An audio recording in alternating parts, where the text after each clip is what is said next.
नमस्कार मित्रों, स्वागत है आप सभी का ज्ञान पूरब चैनल में। दोस्तों, आज की कहानी बहुत ही महत्वपूर्ण है, इसीलिए वीडियो में अंत तक बने रहिएगा। इस कहानी से आप सभी को कुछ न कुछ अवश्य ही सीखने को मिलेगा, तो हमारी कहानी में अंत तक बने रहिएगा। दोस्तों, कुछ लोगों को दूसरे की तरक्की से बहुत ही पीड़ा होती है। ऐसे लोगों से औरों का सुख देखा नहीं जाता। ईर्ष्यालु व्यक्ति यदि अपने पड़ोसी, रिश्तेदार, दोस्त इत्यादि लोगों को यदि बढ़ता हुआ देखता है तो ऐसे लोगों के मन में सर्प लौटने लगता है। ऐसे व्यक्ति अपने सुख से सुखी नहीं रहते, भले ही उनके पास सुखों के कई साधन उपलब्ध हो, किंतु औरों के सुख से दुखी अवश्य रहते हैं। जब भी किसी दूसरे की तरक्की देखने लगते हैं तो वे लोग भगवान से सिर्फ यही कामना करते हैं कि हे भगवान, सामने वाले व्यक्ति का नाश हो जाए। लेकिन दोस्तों, आप सभी ने एक कहावत तो सुनी ही होगी, जब कोई किसी दूसरे का गड्ढा खोदता है तो स्वयं ही उसमें जा गिरता है। इसी से संबंधित एक कहानी के माध्यम से समझाने की कोशिश करता हूं। दोस्तों, किसी जंगल में एक तालाब में बहुत सारे मेंढक रहा करते थे। उन सभी मेंढकों में से एक मेंढक बड़ा ही ईर्ष्यालु प्रकृति का था।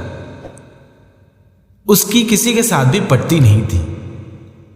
आए दिन किसी न किसी के साथ उसका झगड़ा होता ही रहता था। उस मेंढक की इन हरकतों के कारण बाकी मेंढकों ने यह योजना बनाई कि इस मेंढक को अपने से दूर कर देते हैं, और सभी मेंढकों ने वैसा ही किया। उस मेंढक से अब कोई भी बात नहीं करता था। उस मेंढक से सभी दूरी बनाकर रहने लगे। अब वह मेंढक एकदम अकेला रह गया। कोई दूसरा मेंढक उससे बात करने के लिए सामने नहीं आता था। मेंढक अब बाकी का जीवन अकेले ही जीने लगा। एक दिन टहलने के लिए मेंढक तालाब से बाहर निकला। जब मेंढक तालाब के बाहर टहल रहा था तो उसे एक चूहे का बिल दिखाई दिया। चूहा अपने परिवार के साथ उस बिल में बड़े ही आनंद के साथ रहता था। मेंढक से चूहे का सुख देखा न गया। उसने एक योजना बनाई कि क्यों ना मैं इस मेंढक से मित्रता कर लेता हूँ। जब मेरी और इसकी मित्रता गहरी हो जाएगी तो मैं इसे किसी रणनीति से मरवा डालूंगा और इसके बिल में मेरा एकाधिकार होगा, और मेरा जब भी कभी मन होगा तो मैं इसके बिल में आनंद से रहूंगा। दोस्तों, मेंढक चूहे के बिल के सामने गया और चूहे को बुलाने लगा। मेंढक ने कहा, अरे मेंढक भाई, मैं तो तुमसे मित्रता करने आया हूं। मेरा इस संसार में कोई भी नहीं है, मैं एकदम अकेला हूं। मेंढक की बातें सुन चूहा बिल से बाहर निकला और उसने मेंढक से कहा, अरे भाई, हम दोनों की प्रजातियां अलग अलग हैं। तुम्हारा और मेरा क्या मेल? तुम पानी में रहने वाले जीव हो और मैं पानी से बचकर रहता हूं। मेरा और तुम्हारा कोई मेल नहीं है। इस पर मेंढक ने चूहे से कहा, अरे भाई, मैं इस संसार में एकदम अकेला हूं। मेरा मित्र कोई भी नहीं है। मैंने तो सोचा था कि मैं तुम्हारे पास आऊंगा, तुमसे मित्रता कर लूंगा। वैसे भी मुझे तुम्हारे ऊपर पूरा भरोसा है। मुझे तुमसे कोई भी खतरा नहीं है, इसीलिए मैं तुम्हारे साथ अपना अकेलापन बांटने आया हूं। मेंढक की इस प्रकार की बातें सुन के चूहे का दिल पसीज गया। उसने मेंढक से कहा, चलो कोई बात नहीं, मैं तुमसे मित्रता कर लेता हूं। उस दिन के बाद से मेंढक और चूहा दोनों साथ साथ रहने लगे। दोनों घंटों बातें किया करते। एक दिन मेंढक ने चूहे से कहा, मित्र, यदि हम दोनों में से कोई किसी संकट में फंस जाए तो एक दूसरे को किस प्रकार से बता सकते हैं कि दूसरा आकर उसकी मदद कर ले। चूहे ने भी उसकी बातों में सच्चाई देखी।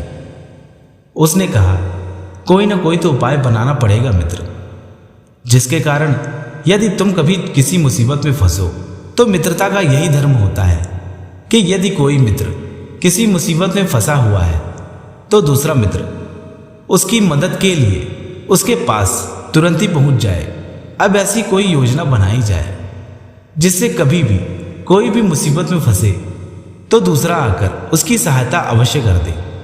काफी देर मंथन करने के बाद एक हल निकला। मेढक ने कहा, एक धागा लेते हैं जिसका एक सिरा तुम्हारे पैर पर और दूसरा सिरा मैं अपने पैर पर बांध लेता हूं। इससे जब कभी भी पानी के भीतर मुझे कोई समस्या होगी तो मैं रस्सी को तेज से खींचूंगा और तुम उस रस्सी को तेज से बाहर खींचकर मुझे उस मुसीबत से बाहर खींच लेना। यदि तुम्हें तुम्हारे बिल के पास कोई समस्या आए तो तुम इस रस्सी को खींच लेना, जिससे मैं तुम्हें अपने पास खींच लूंगा। तो हम दोनों ही इस प्रकार एक दूसरे की सहायता कर लेंगे। चूहे को मेढक का सुझाव बहुत ही अच्छा लगा। अब चूहे ने कहीं से जाकर एक रस्सी ले आई और एक सिरा अपने पैर पर तथा दूसरा सिरा मेढक के पैर पर बांध दिया। जैसे ही चूहे ने मेढक के पैर में रस्सी का सिरा बांधा तो मेढक तुरंत ही तालाब के अंदर कूद गया और गहरे तल में चला गया, जिसके कारण चूहा भी उसके पीछे पीछे घिसटता हुआ पानी में चला गया और पानी में डूबने के कारण उसकी मृत्यु हो गई। जब चूहे की मृत्यु हो गई तो चूहे का शरीर पानी पर तैरने लगा। वहीं पास से एक चील उड़ रही थी। उसकी नजर चूहे के ऊपर पड़ी तो चील ने तुरंत ही चूहे के ऊपर एक झपट्टा मारा और चूहे को खींचकर दूर आसमान में उड़ गई। रस्सी का दूसरा सिरा मेढक के पैर में बंधे होने के कारण मेढक भी उसी चूहे के साथ उसी रस्सी के सहारे अंत में चील का भोजन बन गया। तो मित्रों, इस कहानी से हमें यही सीख मिलती है कि कभी भी किसी को धोखा नहीं देना चाहिए। मित्रों, दूसरों का भला ना चाहने वाले स्वयं भी नष्ट हो जाते हैं। किसी और की सफलता से जलते जलते अपने कार्य पर ध्यान नहीं देते। इसी कारण ऐसे लोग बहुत जल्दी बर्बाद हो जाते हैं। इस प्रकार के कार्य करने से यह 13 प्रकार की चीजें नष्ट हो जाती हैं। गलत सलाह से राजा, अधर्मी के साथ से साधु नष्ट हो जाता है। अधिक प्रेम से पुत्र, अध्ययन ना करने से ब्राह्मण, कुल कुपुत्र से नष्ट होता है। दुष्टों के साथ से सज्जनता, प्रेम की कमी से दोस्ती, बिना विचार किए तरक्की नष्ट हो जाती है। दूर रहने से स्नेह, सुंदरता के घमंड में स्त्रियां, लापरवाही से खेती, अहम से धन और मूर्खता से विवेक नष्ट हो जाता है। तो मित्रों, आज की कहानी बस इतनी ही। आशा करते हैं कि आपको हमारी कहानी अवश्य अच्छी लगी होगी। यदि अच्छी लगी हो तो चैनल को सब्सक्राइब और वीडियो को लाइक अवश्य कर दीजिएगा। और आप सभी का कहानी में अंत तक बने रहने के लिए बहुत बहुत धन्यवाद। जय श्री कृष्णा। राधे राधे।